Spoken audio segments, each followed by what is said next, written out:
Hey, Bert Middleton here with you again, this time, powderskiingcolorado.com. This time we're looking at Silverton Mountain.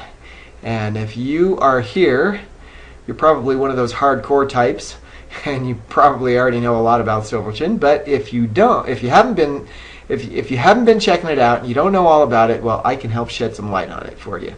I actually have skied here, but I've only skied here one day, and I caught it on a day that was not so spectacular, and I didn't consider it a really good value. I mean, you got to rent the shovel, beacon, probe, buy a ticket for the lift, and pay for the guide, so that was $160 each, and we only got 4 runs. And I'll kind of give you a little tour of where I think exactly we ended up. You know, the lift comes up from back on this other side over here, and it kind of drops you off right here. And I think what we did is we kind of hiked up over this way and kind of cut across, and then we dropped in right here. We got a little bit of skiing here, and then we had to make our way down through here, and then it was kind of just sketchy, and we got a little more skiing, but it wasn't real. It wasn't a real. It didn't have a lot of continuity to it. It wasn't a real cohesive run. So it wasn't like we finally got into some deep snow and just turned them loose. Then one of the runs, we kind of like from back over here at the top of the lift, we ended up hiking like up and across and ending up over here, and we ended up going down through these 100-acre woods. And I mean, you can see how dark that is. It was like, I don't think we linked up 2 turns. I was disappointed. I was like, why did you take us here? And then we did another run that was kind of like over in this area, and it wasn't much better than the first run. But the last run was really cool because we kind of like got off the lift and we kind of hiked back around. And I think we started out about right here, and we were able to link up a whole bunch of good turns and just make our way all the way down that whole drainage right on down, all the way down here. You kind of get to the bottom, and there's kind of a road, a cat track that takes you on out and down around, and then you get picked up by the shuttle over here.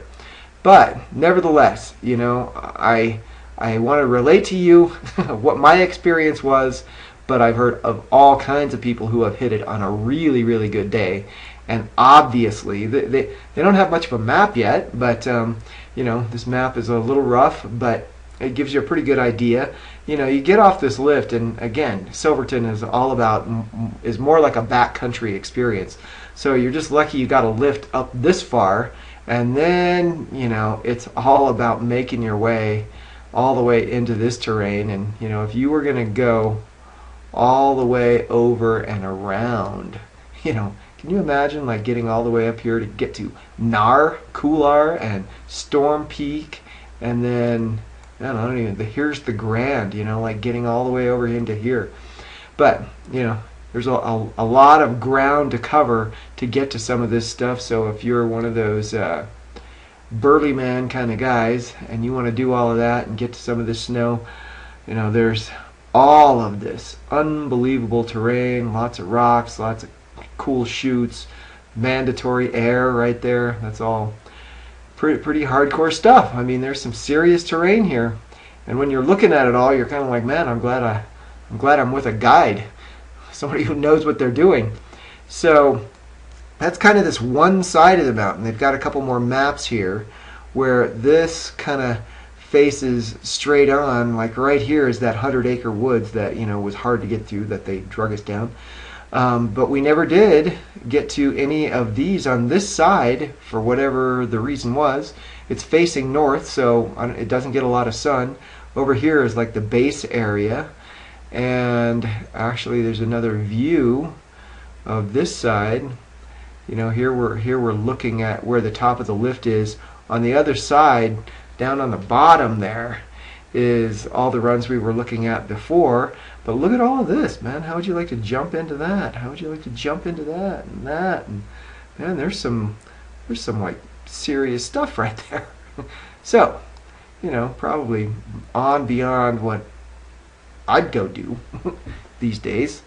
But I think the lift, the base area is like right here, and the lift, I'm pretty sure, goes like right up that little drainage right there, and you get to the top of the lift right there. So big mountain, crazy terrain, a true sort of a hardcore Colorado kind of thing. And if you've been there and you know all about it, well then I hope that you will come back and write something about what your experience was, and kind of pass around all the knowledge of where to go and what to do and what not to do and all that sort of thing. So anyway, that's all I can help you with, and I hope it was helpful, and I'll see you on the next one. Thanks.